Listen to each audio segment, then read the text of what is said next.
strange, and scary things. Pioneers used to entertain themselves by telling scary stories. At night, they might gather in somebody's cabin or around a fire and see who could scare the others the most. Some girls and boys in my town do the same thing today. They get together at somebody's house and they turn off the lights and eat popcorn and scare one another half to death.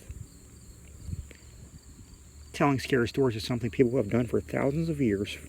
Like most of us like being scared in that way. Since there isn't any danger, we think it's fun. There are a great many scary stories to tell. There are ghost stories, there are tales of witches, devils, boogeymen, zombies, and vampires. There are tales of monstrous creatures and of other dangers. There are even stories that make us laugh in all its scariness. Some of these tales are very old, and they are told around the world, and most have the same origins. They're based on things that people saw or heard or experienced, or thought they did. Many years ago, a young prince became famous for a scary story he started to tell, but did not finish. His name was Mamilius, and he was probably 9 or 10 years old. William Shakespeare told about him in The Winter's Tale. It was on a dark winter's day that his mother, the queen, asked him for a story. "A sad tale's best for winter," she said.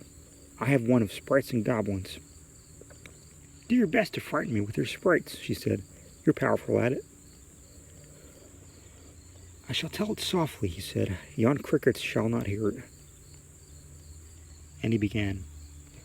There was a man dwelt by a churchyard. But that was as far as he got. For at that moment the king came in and arrested the queen and took her away. And soon after that, Mamilius died. No one knows how he would have finished the story. If you started how as he did, what would you tell? Most scary stories are, of course, meant to be told. They are more scary that way. But how you tell them is important. As Mamilius knew, the best way is to speak softly, so that your listeners lean forward to catch your words. And to speak slowly, so that your voice sounds scary. And the best time is to tell these stories at night. In the dark and the gloom, it's easy for someone listening to imagine all sorts of strange and scary things. Alvin Schwartz, Princeton, New Jersey.